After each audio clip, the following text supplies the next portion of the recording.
pemberdayaan perempuan itu adalah upaya untuk memperoleh akses, kontrol dan manfaat perempuan di dalam sosial, pendidikan, ekonomi, ya, sehingga perempuan ini mampu untuk bersama-sama dengan laki-laki untuk dia tampil menjadi aktor pembangunan. Nah, oleh karena itu potensi-potensi yang dimiliki perempuan inilah yang sedianya harus kita asah dan kita dukung. Oleh karena itu maka kami khususnya di DP3 KKB Provinsi Banten ini kita senantiasa mendorong perempuan untuk dia maju tampil di dalam baik itu politik, baik itu ekonomi gitu ya, baik itu kegiatan sosial lainnya. Sebagai contoh misalkan di dalam aspek pemberdayaan ekonomi perempuan, kita banyak memberikan pelatihan-pelatihan untuk meningkatkan kewirausahaan perempuan di dalam politik karena kita ingin target tahun 2024 ini perempuan yang duduk di dewan ini meningkat sehingga kita banyak berkomunikasi berjejaring baik dengan lembaga-lembaga masyarakat termasuk kaukus perempuan politik. Udah kita sama-sama menggelorakan kepada masyarakat, ayo dukung perempuan supaya dia lebih banyak lagi perempuan yang duduk di parlemen.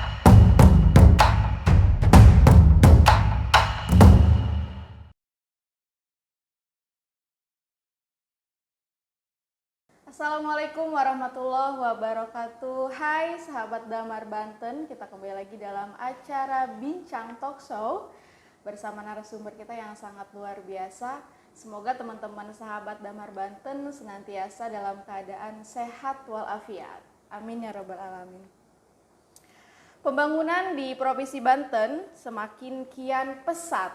Segala infrastruktur perlahan mulai ditingkatkan untuk membangun masyarakat agar mendapatkan pelayanan yang jauh lebih baik lagi. Pendidikan, ekonomi, kesehatan, serta pembangunan fisik pun terus dibangun. Tapi, apakah segala jenis pembangunan tersebut sudah berpihak pada kelompok perempuan atau belum berpihak terhadap kelompok perempuan? Jika segala bentuk pembangunan di Provinsi Banten sudah berpihak pada kualitas hidup perempuan, apa saja yang sudah dilakukan pemerintah dalam mewujudkan hal tersebut? Nah, hal ini akan terlihat jelas pada kualitas hidup perempuan di Banten jika segala pembangunan berpihak untuk kelompok perempuan. Nah, hari ini kita akan membahas tema tentang upaya perempuan mendapatkan hak dalam meningkatkan kualitas hidup. Di sini sudah ada narasumber. Hai Ibu. Hai. Selamat pagi Ibu. Selamat pagi Mbak Lis. Oke. Ibu gimana kabarnya? Alhamdulillah walaupun agak sedikit serak tapi fit. Fit, alhamdulillah. Kita kali ini berbincang dengan Ibu Kabid ya Bu ya. Ya. Ibu Kabid bidang pemberdayaan perempuan dan keluarga. Perempuan dan keluarga. Kita nanti akan berdiskusi, teman-teman. Kita di sini akan berdiskusi tentang upaya perempuan dalam mendapatkan hak untuk kualitas hidupnya. Oke Ibu, menurut Ibu pembangunan secara regional di Provinsi Banten sudah berpihak pada kelompok perempuan dan sudah berpedoman pada pengarus utamaan gender kah? Ya. Boleh Bu. Baik, terima kasih Mbak Lis. Selamat pagi teman-teman semua.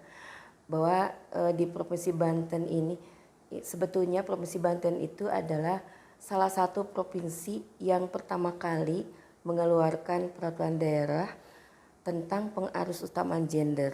Jadi dulu pada saat Inpres nomor 9 tahun 2000 itu diluncurkan yang di mana Inpres itu memerintahkan kepada seluruh menteri, seluruh gubernur, bupati, wali kota untuk melaksanakan strategi PUG di dalam pembangunan. Nah, Banten itu responsif banget sehingga pada tahun 2005 itu meluncurkan Perda nomor 10 tahun 2005 tentang pengarus utamaan gender dalam pembangunan daerah. Nah, ini mengindikasikan bahwa pemerintah Provinsi Banten itu sudah mempunyai dasar-dasar di dalam melaksanakan strategi PUG ini di dalam pembangunan. Nah, itu tentu saja ini berkembang. Aspek komitmen kebijakan pemerintah Provinsi Banten itu sudah dikuatkan dengan strategi PUG, sehingga pada saat pelaksanaan program kegiatan ini kita senantiasa melakukan strategi pengarus utamaan gender. Jadi ini satu hal yang bagi saya ini sangat penting gitu, bahwa Banten ini sudah respon terhadap kebutuhan perempuan, sudah respon terhadap kebutuhan kaum marginal lainnya seperti anak-anak, kaum disabilitas, kaum manula, dan kaum miskin, yang pelibatannya tentu saja dan ada laki-laki dan ada perempuan. Jadi oleh karena itu saya yakin bahwa pemerintah Provinsi Banten ini sudah mengakomodir kebutuhan-kebutuhan perempuan di dalam program dan kebijakan-kebijakan. Iya. Luar biasa Ibu. Jadi memang Banten tuh salah satu Bu ya. Iya, salah satu, bahkan kan kita sudah mendapatkan anugerah Parahita Eka Praya dan itu sudah 6 kali berturut-turut. Wow, luar Ya, biasa. jadi ini banyak perempuan Banten yang potensi Iya. menduduki berbagai jabatan di pemerintah Provinsi Banten gitu. Luar biasa Ibu Kabid. Itu berbicara tentang pembangunan secara regional ya Bu ya di Provinsi Banten. Tadi juga sudah banyak penghargaan yang diraih oleh Provinsi Banten 6 kali Bu ya. 6 kali 6 kali berturut-turut. Ya. Semoga nanti akan banyak penghargaan Amin, lagi amin. supaya kualitas hidup perempuan di Provinsi Banten tuh lebih baik lagi. Ya, amin. Oke, selanjutnya yaitu sejauh apa sih Bu pemerintah dalam memprioritaskan program-program pemberdayaan perempuan agar kualitas hidup perempuan di Banten semakin meningkat? Ya, jadi pemberdayaan perempuan itu adalah upaya untuk memperoleh akses, kontrol dan manfaat perempuan di dalam sosial, pendidikan, ekonomi, ya, sehingga perempuan ini mampu untuk bersama-sama dengan laki-laki untuk dia tampil menjadi aktor pembangunan. Nah, oleh karena itu potensi-potensi yang dimiliki perempuan inilah yang sedianya harus kita asah dan kita dukung. Oleh karena itu maka kami khususnya di DP3KKB Provinsi Banten ini kita senantiasa mendorong perempuan untuk dia maju tampil di dalam baik itu politik, baik itu ekonomi gitu ya, baik itu kegiatan sosial lainnya. Sebagai contoh misalkan di dalam aspek pemberdayaan ekonomi perempuan, kita banyak memberikan pelatihan-pelatihan untuk meningkatkan kewirausahaan perempuan di dalam politik, karena kita ingin target tahun 2024 ini perempuan yang duduk di dewan ini meningkat, sehingga kita banyak berkomunikasi, berjejaring baik dengan lembaga-lembaga masyarakat termasuk kaukus perempuan politik. Udah kita sama-sama menggelorakan kepada masyarakat, ayo dukung perempuan supaya dia lebih banyak lagi perempuan yang duduk di parlemen, supaya dia bisa menyuarakan kebutuhan-kebutuhan perempuan. Dia mewakili perempuan lainnya untuk dia duduk di parlemen. Jadi banyak sekali kegiatan yang sudah kita lakukan di pendidikan juga kita ada yang disebut dengan gerakan sayang ibu. Gerakan sayang ibu itu bagaimana upaya-upaya untuk mengecilkan angka kematian ibu, karena ini salah satu bentuk bagaimana perempuan itu harus sehat pada saat dia hamil melahirkan gitu ya.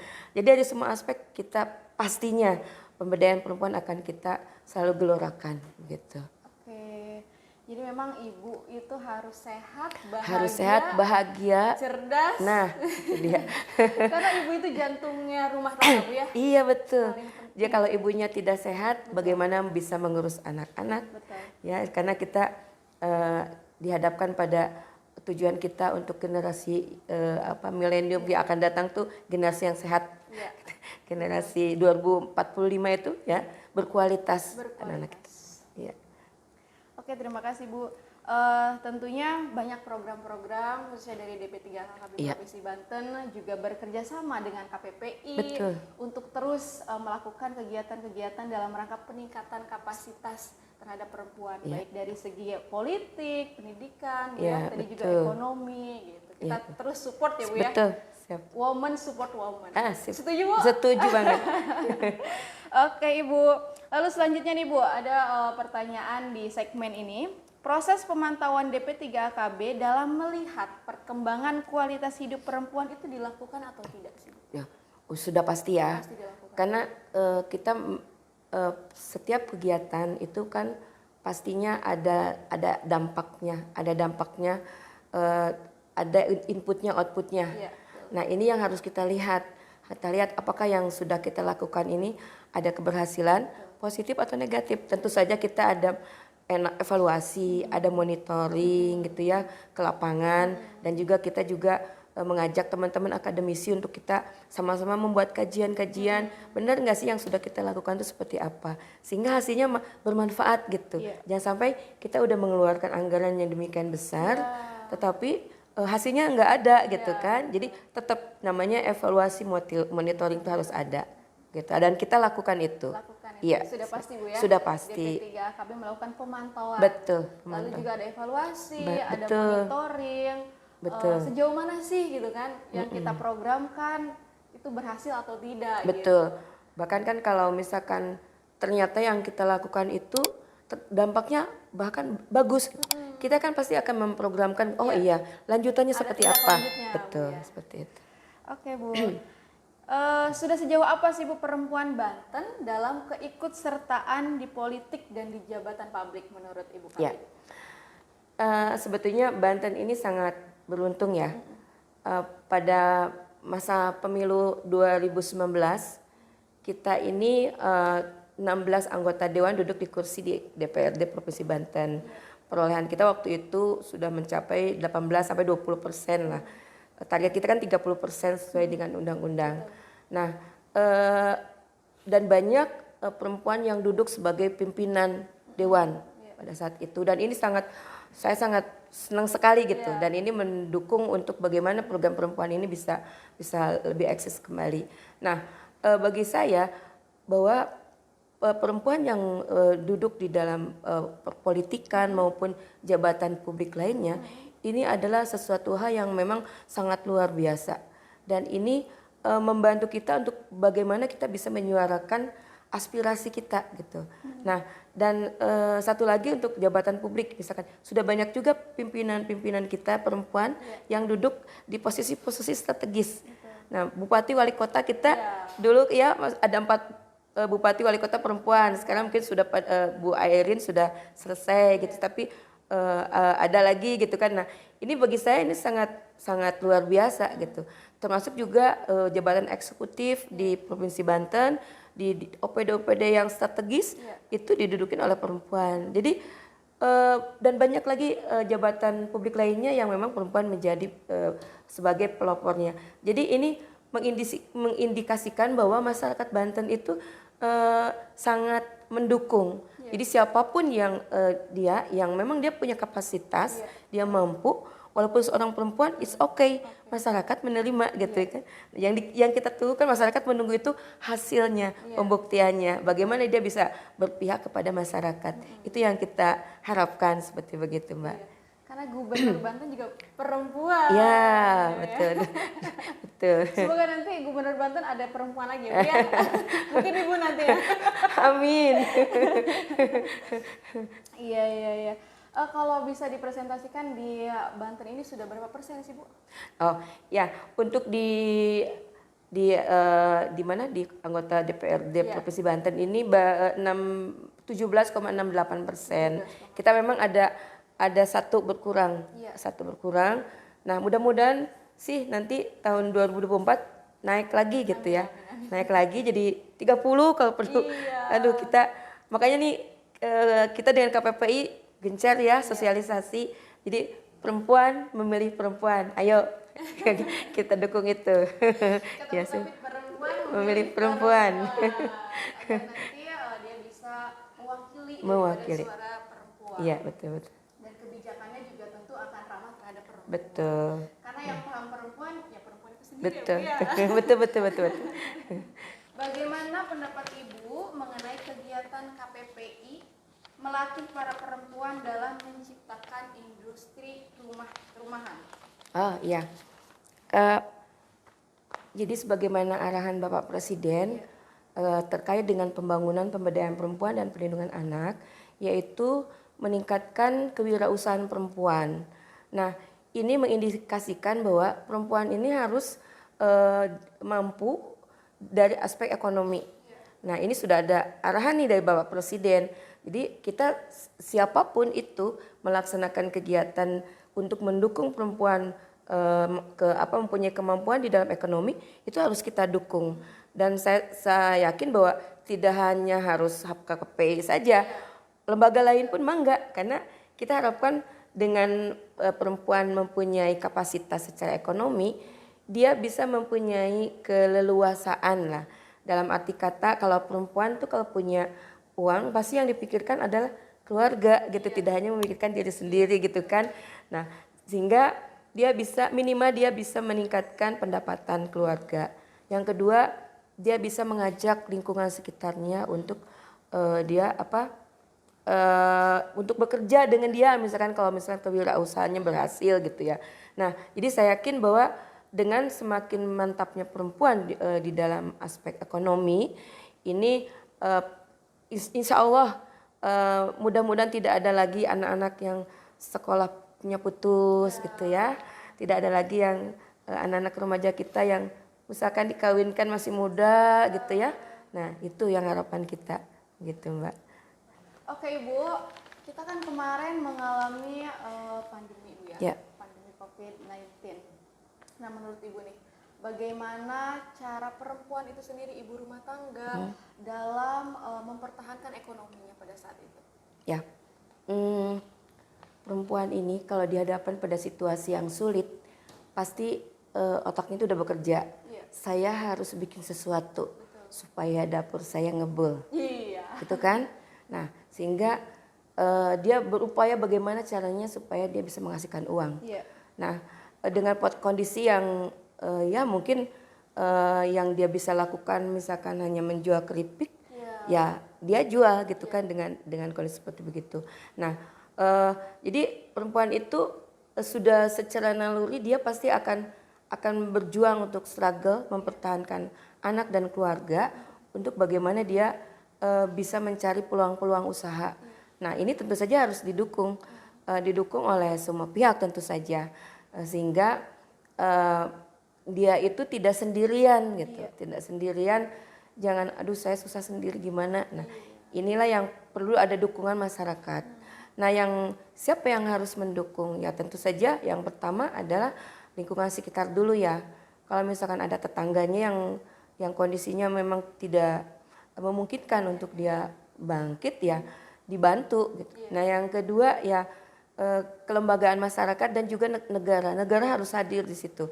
Makanya sangat cocok sekali kalau misalkan kita mengembangkan industri rumahan. Karena apa? Industri rumahan ini kita menjaring masyarakat yang di grassroots ya. Artinya yang dia punya potensi tapi dia tidak punya kapasitas. Kapasitas bisa berbentuk pemodalan, kapasitas berbentuk misalkan bahan baku, pelatihan dan sebagainya. Nah, ini harus kita dukung.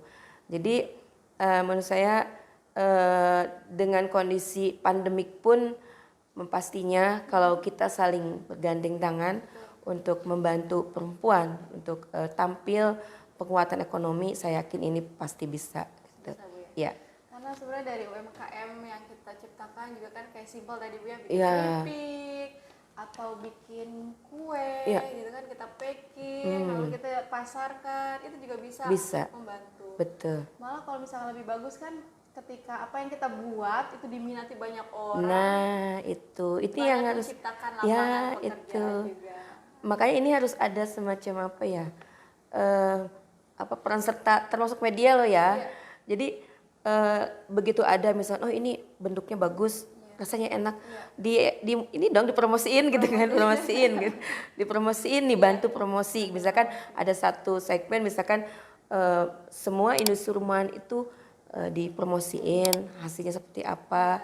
Jadi orang tuh mengenal gitu. Iya betul. Harus dipromosikan biar semuanya tahu. Kalau nggak tahu kan ya bingung juga. Iya betul. Karena salah satu marketing kan ya brandnya harus dipasarkan. Betul, gitu ya. Iya betul. Oke, Bu. Terus Bu, kalau kemarin itu ketika pandemi itu seberapa besar sih Bu dampak yang dirasakan oleh ibu-ibu menurut Ibu di Provinsi Banten ini? Iya, mungkin saya nggak lihat data ya. Tapi kalau secara secara kasat mata aja gitu. khususnya ibu-ibu yang itu tadi pelaku usaha industri rumahan. Jadi ada kalanya untuk ibu-ibu yang dengan jenis usaha tertentu ini memang dia bisa kolaps. Tapi ada juga jenis usaha tertentu malah dia ini terbantu. Contoh usaha makanan.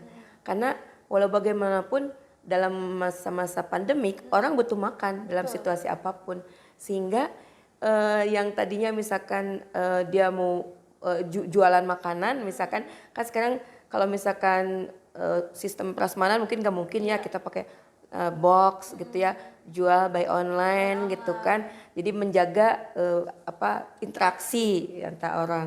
Nah, terus tapi yang agak ini mungkin sarana penjualan fashion mungkin ya, karena orang lebih mementingkan makan.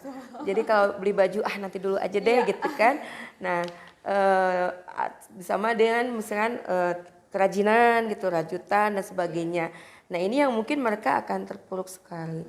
Nah ini sekarang kondisi sekarang kan kita nih up down ya. Kemarin kita sudah nggak ada pandemi. Nah, sekarang kan ada lagi gitu kan. Nah, ini tapi kalau saya lihat usaha ibu-ibu malah lebih banyak. Kalau saya lihat, coba deh Mbak lihat di TikTok ya. Saya ini suka buka TikTok soalnya. Saya lihat orang itu promosi by TikTok dan langsung beli check out. Dan mereka itu lakunya tuh ratusan baju. Ini yang saya bilang ini hebat amat ya yang jualan model begini. Nah, ini harus ditiru sebetulnya. Ibu-ibu harus ditiru nih. Makanya kita memang mensupport ibu-ibu untuk belajar literasi digital. Jadi supaya dia itu bisa promosi by TikTok, itu Tokopedia dan sebagainya. Nah, itu Mbak gitu. Betul. Jadi ibu-ibu juga harus karena kan kita perkembangan semakin pesat. Ya, betul. Literasi digitalnya juga kita harus bisa gitu. Ya, betul. Biar promosinya tadi lewat TikTok, lewat IG, kita nge-live. Betul. Promosiin dagangan kita langsung banyak yang suka gitu, baik yang pesan. Dan kita juga punya ini loh aplikasi namanya Sijelita. Sistem Jendela Informasi Wanita. Aplikasi ini kita memang punya anggota nih udah ada 50. Jadi menghimpun ibu-ibu yang punya usaha dan kita promosiin by WA group dan by sistem ya. Memang masih di seputaran Kota Serang. Tapi lumayan sih kalau saya cek mereka ada sih penghasilan dari situ gitu. Sijelita. Bisa di Play Store ya nanti. Oke, terima kasih Bu. Iya. Terus ada lagi nih Bu, tantangan apa saja sih Bu? Kalau tadi kan kita berbicara tentang tadi industri rumahan gitu kan, terus juga pasca pandemi gitu kan, bagaimana cara mempertahankan. Sekarang tantangan apa saja yang dihadapi Ibu dalam membuat kebijakan terkait peningkatan kualitas hidup perempuan di Banten? Pasti ada tantangannya, ada hambatannya gitu kan Bu? Ya, betul. Jadi tantangan yang dihadapi ada pemahaman masyarakat bahwa perempuan itu masih masyarakat kelas 2 subordinat gitu ya.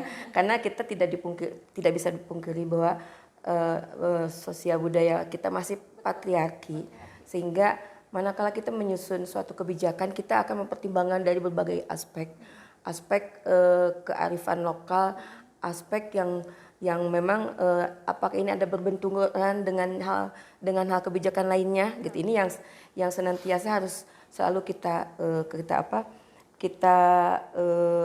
laksanakan gitu ya. Nah, jadi pemahaman inilah yang menganggap bahwa perempuan ini dianggap udahlah kalian mah di belakang saja, nggak becus nih ngurusin gini gitu ya. Masih ada pemahaman seperti begitu. Nah, selain itu juga masih adanya diskriminasi. Diskriminasi ini bisa terjadi di mana saja, bisa di area publik, di tempat kerja, di tempat pendidikan, di tempat lainnya. Nah, inilah diskriminasi ini yang harus kita kikis, jangan sampai ada gitu ya. Nah, terus yang ketiga itu tantangan lainnya adalah bagaimana pendekatan pembangunan ini mengakomodir pentingnya kesetaraan antara perempuan dan laki-laki untuk mendapatkan akses, partisipasi, manfaat, dan kontrol dalam pembangunan. Artinya begini, setiap pembangunan ini kita seharusnya memang membuka kesempatan kepada siapapun, baik laki-laki dan perempuan, untuk dia mempunyai akses terhadap perempuan, untuk dia berpartisipasi di dalam pelaksanaan pembangunan, untuk dia mendapatkan manfaat yang sama untuk mendapatkan pembangunan. Dan yang terakhir adalah bagaimana laki-laki dan perempuan ini juga sama-sama mengawasi hasil-hasil pembangunan. Jadi inilah tantangan-tantangan yang harus kita senantiasa pahami manakala kita menyusun suatu kebijakan. Jadi jangan sampai ada ketersinggungan dari salah satu pihak loh ya gitu. Jadi saling istilahnya harus betul-betul diperhitungkan bagaimana ini kebijakan-kebijakannya tidak saling berbenturan. Ke situ mungkin intinya. Jangan sampai ada pihak yang tidak dirugikan. Ya, betul. Jadi semuanya harus terakomodir. Baik laki-laki betul, maupun selaras. perempuan. Iya, betul. Iya, karena memang kan masih banyak budaya patriarki, Bu ya. Iya, betul. Di Banten juga masih kental. Masih kuat, masih kuat. Perempuan itu di dapur, Iya, betul, di sumur, di kasur gitu ya.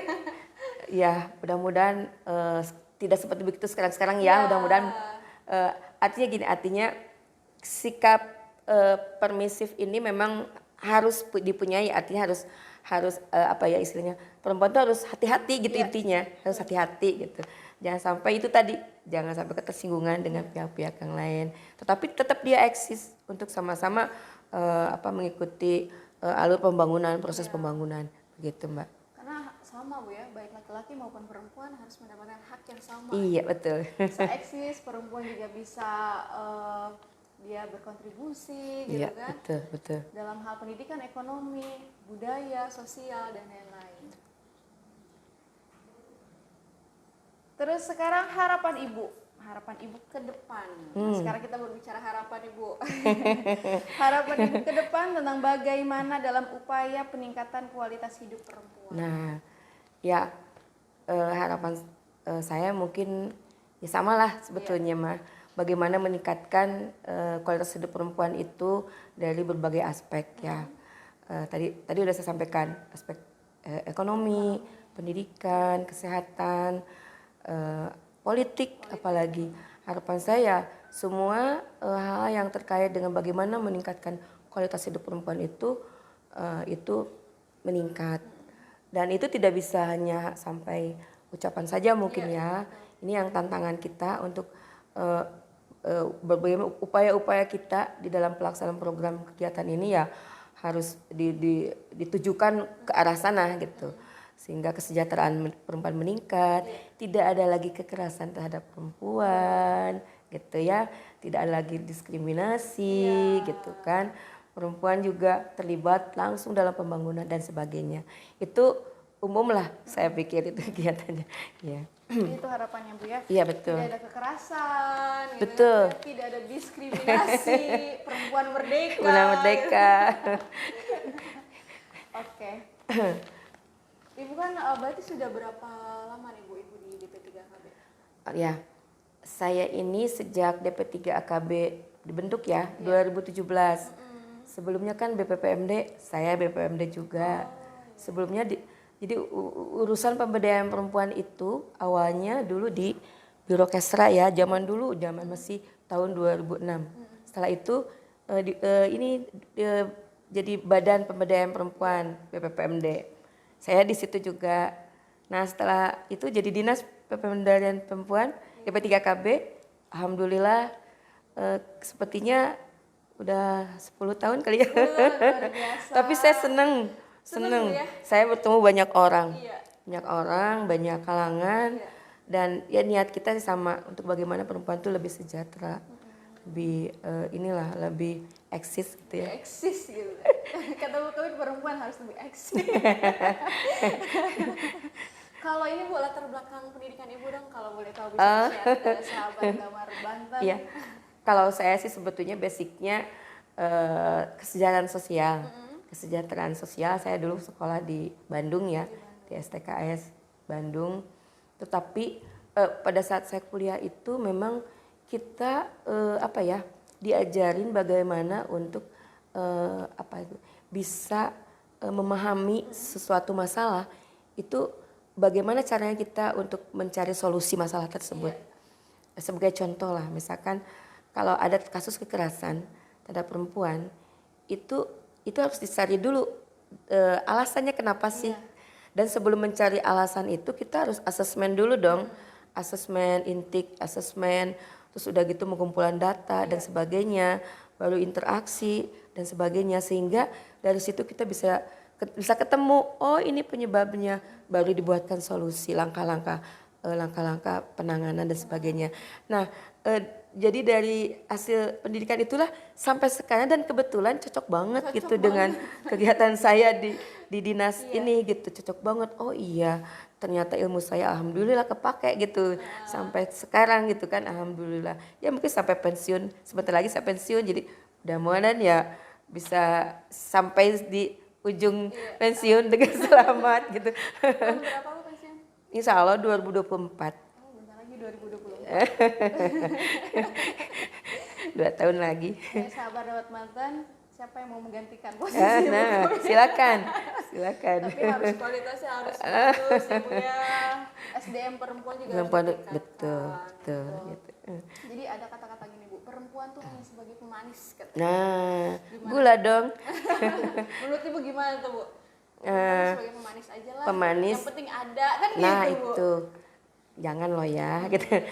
Tetapi pemanis kalau dalam arti kata begini, untung ada perempuan, ya, untung ada perempuan. Jadi kalau nggak ada perempuan, wah kacau nih. Nah harus dibalik nantinya.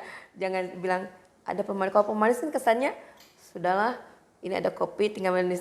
Tapi harus dibalik, untung ada perempuan sehingga apapun bisa selesai gitu. Kita harus dibalik gitu. Oke Bu, berarti memang sesuai Bu ya, passion Ibu dari mulai sekolah, pendidikan, hingga saat ini bekerja pun gitu kan. Jadi relate banget gitu ya. Dijalani aja, dijalani, disyukuri.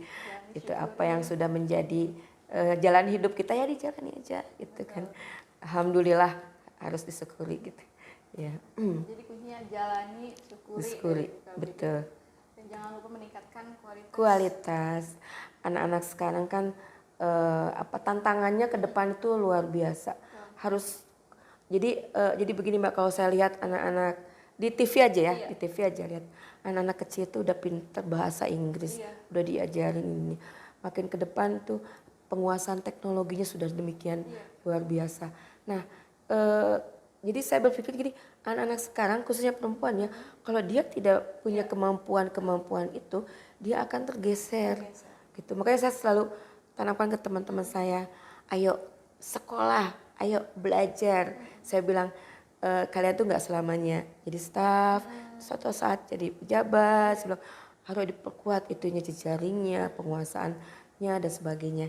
Jadi perempuan tuh harus mau menggali ilmu, harus mau dan jangan malu. Dia nanya gitu. Dan yang lebih penting lagi, jejaring dia harus belajar bagaimana bertemu dengan orang banyak, harus belajar bagaimana kalau dia menghadapi orang dengan berbagai tingkatan, di berbagai situasi. Nah ini yang mungkin tidak ada sekolahnya ya, tapi harus learning by doing gitu, harus belajar sambil bekerja gitu. Nah inilah yang selalu saya tanamkan ke teman-teman, ayo kita harus mau gitu, jangan nggak ada lagi waktunya kita santai-santai gitu. Belajar terus ya Bu. Belajar terus ya. Karena di Islam juga ada minal mahdi ilalah. Nah betul, belajar dari itu sampai ke liang lahat. Nah betul. Jadi perempuan jangan berpikir malu, insecure, perempuan gitu betul. Kan malu. Kadang gini Bu, perempuan tuh rasa percaya dirinya gitu ya, kurang tadi itu. Udah lah yang laki-laki aja kan gitu. Nah itu dia, janganlah sekarang. Janganlah. Harus kita percaya diri, harus belajar tadi ya, karena memang sekarang sangat pesat Bu ya. Betul. Teknologi, perkembangan, semuanya udah bisa ini, bisa itu. Betul. Masa kita mau diem aja gitu iya, kan. Betul. Saya tuh suka mengamati yang jadi YouTuber tuh ya. Padahal kan cuman dia bikin kue, di videoin, dikirim di YouTube, dia dapat penghasilan luar biasa. Saya bilang, kenapa sih nggak kita fokuskan tuh bikinnya kayak gituan gitu kan. Nah ini makanya itulah tadi literasi digital tuh harus disosialisasikan ke masyarakat khususnya ke perempuan. Jadi dengan dia punya tidak harus punya keahlian, tapi misalkan dia bagaimana dia mengurus anak, dia videoin, dia kirim ke YouTube, itu kan bisa juga menjadi contoh pada perempuan lain untuk dia bisa diadopt gitu mungkin. Siapa tahu bikin video iseng-iseng gitu kan, ternyata banyak yang terinspirasi, banyak viewersnya, akhirnya banyak menghasilkan pundi-pundi. Iya Bu ya. Ini Bu, kita sebentar lagi akan menjelang Hari Ibu. Betul. Desember ya Bu ya, Hari Ibu. Semangat apa sih yang perlu digaungkan oleh pemerintah dan lintas sektor untuk kualitas hidup perempuan di Banten? Ya, ya kalau Hari Ibu ini adalah waktu yang tepat untuk menggalang aksi bersama mendorong kemandirian perempuan. Karena apa? Tidak hanya kemandirian ekonomi ya, tetapi juga kemandirian di bidang lainnya, gitunya. Nah, oleh karena itu momentum Hari Ibu ini adalah merefleksikan bagaimana perempuan ini apa yang sudah dilakukan dalam berkiprah dalam pembangunan. Karena ini kan ada sejarahnya bahwa Hari Ibu ini pada saat perempuan zaman dulu itu berkumpul untuk bagaimana dia mendeklarasikan sebagai organisasi perempuan yang memang ingin eksis karena peranan perempuan saat itu memang sangat penting pada masa itu. Nah, ini yang harus kita tiru zamannya pendahulu kita, khususnya perempuan-perempuan hebat zaman dulu. Nah, peringatan Hari Ibu ini juga momentum untuk bagaimana kita mengevaluasi apa yang sudah kita lakukan. Selain itu juga kita sudah mengajak perempuan yang lain enggak untuk dia bisa menikmati hasil pembangunan yang sudah kita lakukan, khususnya yang sudah perempuan lakukan, dan sudah berapa banyak perempuan yang sudah kita bantu untuk dia bisa lebih sejahtera lagi gitu. Jadi ini intinya, jadi suatu momentum yang memang sangat penting gitu ya. Nah, untuk tahun ini memang sesuai dengan arahan Bapak Presiden, memang temanya lebih kepada itu tadi, pemberdayaan ekonomi perempuan, kewirausahaan, sehingga karena dengan ekonomi intinya bisa kita lakukan apapun gitu dengan penguatan ekonomi. Iya, begitu. Jadi ekonomi harus kuat Bu ya. Betul. Ekonomi perempuan khususnya. Oke Ibu, terima kasih Bu ya. Terima kasih ya sudah Sama-sama. hadir Sama-sama. bincang talk show bersama Damar Banten. Semoga Ibu senantiasa sehat-sehat terus. Amin, Bu ya. amin, amin, amin. Luar biasa semangat banget ini Ibu. Bentar lagi mau pensiun Iya. Bu. Tapi Ibu udah keren banget, udah hampir 10 tahun Bu ya berkiprah di pemberdayaan perempuan. Semoga nanti akan banyak perempuan-perempuan hebat juga yang bisa seperti Ibu. Amin, amin, amin, amin, Ya amin, Rabbal amin. Alamin. Sedikit dong Bu closing statement untuk teman-teman, sahabat-sahabat Damar Banten, untuk bagaimana kita perempuan lebih semangat lagi menjalani Baik, hidup, ya. khususnya dalam peningkatan kualitas hidup perempuan. Baik. Jadi perempuan hebat adalah mereka yang mampu menjalani hidup ini dengan penuh percaya diri, ya, dan tahu tujuan hidupnya. Nah, terus perempuan hebat juga tidak akan mudah terpengaruh sama orang lain, sehingga isi waktu kita dengan hal yang sangat berharga, karena ini sangat penting. Nah, oleh karena itu selain kita pergunakan waktu-waktu untuk hal yang bermanfaat, maka isi hati dan pikiran kita ini dengan ilmu, karena ilmu ini kan tidak akan habis-habisnya kalau kita mau menggali. Jadi agar hidup lebih bermakna, maka perempuan itu harus lebih berdaya gitu ya. Itu Agar mungkin hidupnya bermakna, maka perempuan itu harus berdaya, karena perempuan berdaya Indonesia maju. Perempuan berdaya Indonesia maju. Luar biasa Ibu Kabid, Ibu Ya, Evi. sama-sama Mbak Lis.